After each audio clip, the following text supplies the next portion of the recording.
നമസ്കാരം. Raf talk ഫുട്ബോളിലേക്ക് എവർക്കും സ്വാഗതം. മയോർക്കയോട് പൊട്ടിയ റയൽ മാഡ്രിഡിന് ഇനി ലാലിഗയിലെ കിരീട സാധ്യത വളരെ കുറവാണ്. 7 പോയിൻറ്റിൻ്റെ വ്യത്യാസമുണ്ട്. ഇപ്പോൾ FC ബാഴ്സലോണയുമായിട്ട് ഈ സീസണിൽ 10ാമത്തെ തോൽവിയാണ് അവർ ഏറ്റുവാങ്ങിയിരിക്കുന്നത്. 5 ഡിഫീറ്റുകളാണ് 28 മത്സരങ്ങളിൽ നിന്ന് സാബി അലോൺസോയുടെ പേരിലുള്ളത്. 20 വിജയങ്ങളും 3 സമനിലകളും. എന്നാൽ ഇതാ 5 തോൽവികൾ ആർബിലോവയും ഏറ്റുവാങ്ങിയിട്ടുണ്ട്. അത് 18 കളികളിൽ നിന്നാണെന്ന് ഓർക്കണം. 13 വിജയങ്ങളും നേടിയിട്ടുണ്ട്. ഇപ്പോൾ ആർബിലോവ ഈ കളിക്ക് ശേഷം പറയുന്നു, it's my fault, the loss is on me 100%. ഈ കളി തോൽക്കാനുള്ള കാരണം എൻ്റെ കുറ്റമാണ്, 100% ഞാൻ കുറ്റമേൽക്കുന്നു എന്ന് തന്നെ ഇപ്പോൾ ആർബിലോവ പറയുന്നു. പക്ഷേ അദ്ദേഹം ഒരു കാര്യം കൂടി പറയുന്നുണ്ട്.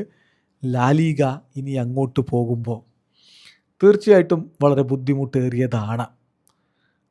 ഈ ഒരു മാച്ച് സ്റ്റാർട്ട് ചെയ്യുന്നതിന് മുമ്പ് ഉണ്ടായിരുന്ന സ്ഥിതിയല്ല കളി കഴിയുമ്പോൾ ഉള്ളത്.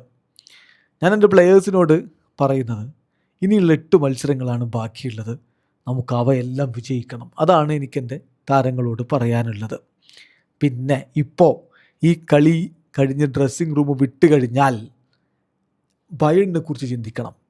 ലാലിഗ അവിടെ നിൽക്കട്ടെ. യുവേഫ ചാമ്പ്യൻസ് ലീഗിൽ Bayern Munich versus Real Madrid quarter final മത്സരം വരികയാണല്ലോ. അതിനെക്കുറിച്ച് അദ്ദേഹം പറയുന്നത്, as soon as the players leave the dressing room I want them to only think about Bayern. ഈ കളി കഴിഞ്ഞു ഡ്രസ്സിംഗ് റൂം വിട്ടാൽ ഉടൻ അവർ ചിന്തിക്കേണ്ടത് ബയേണിനെ കുറിച്ച് മാത്രമാണ് എന്നാണ് എനിക്ക് പറയാനുള്ളത്.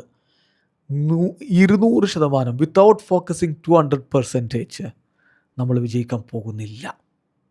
അപ്പോൾ നമ്മുടെ ലക്ഷ്യത്തിൽ നിന്ന് നമ്മൾ ഡിസ്ട്രാക്റ്റഡ് ആയാൽ, മാർക്കിംഗ് ചെയ്യുമ്പോൾ അത് നമുക്ക് മിസ്സായാൽ ടോട്ടലി നമുക്ക് ഒരു ഗോള് കൺസിഡർ ചെയ്യുന്ന അവസ്ഥയുണ്ടാവില്ല. അതുപോലെ തന്നെയായിരിക്കും മൊത്തത്തിൽ ഈ ടൂർണമെൻറ്റിലും ഉണ്ടാവുക. അപ്പോൾ ബെല്ലിങ്ങാമിൻ്റെ ഫോമിനെ കുറിച്ചുള്ള ആശങ്ക വന്നപ്പോൾ അദ്ദേഹത്തിൻ്റെ മറുപടി, അത് നോർമലല്ലേ. ബെല്ലിങ്ങാം ബിറ്റ് ഔട്ട് ഓഫ് റിതമാണ്. കാരണം അദ്ദേഹം ആഴ്ചകളോളം പുറത്തായിരുന്നല്ലോ. അദ്ദേഹം 20 മിനിറ്റ് അത്ലറ്റിക്കോ മാഡ്രിഡിനെതിരെ കളിച്ചു. ഇപ്പോൾ today he played A little over half an hour. അങ്ങനെ ഈ ഐഡിയ എന്ന് പറഞ്ഞാൽ പതിയെ അദ്ദേഹത്തിൻ്റെ മാച്ച് ഫിറ്റ്നസ് നിലനിർത്തുക, അദ്ദേഹത്തെ മികച്ച രൂപത്തിലേക്ക് മാറ്റുക.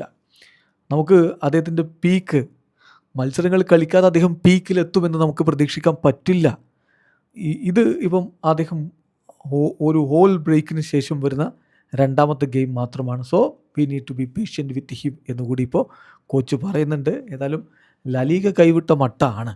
30 കളിയിൽ നിന്ന് 76 പോയിൻ്റാണ് ബാഴ്സക്കെങ്കിലും 30 കളിയിൽ നിന്ന് 69 പോയിൻ്റ് റയലിനുള്ളൂ. ഇനി 8 കളികളിൽ കാര്യങ്ങൾ മാറി മറിയണമെങ്കിൽ ബാഴ്സക്ക് വല്ലാതെ കാലിടുകയും റയലിന് കാലിടറാതിരിക്കുകയും ചെയ്യണം. അത് നടക്കുമോ കണ്ടറിയണം. വീഡിയോ അവസാനിക്കുന്ന ഫുട്ബോൾ ലോകത്തെ കൂടുതൽ വിശേഷങ്ങളുമായി റാഫ് ടോക്സ് എത്താം.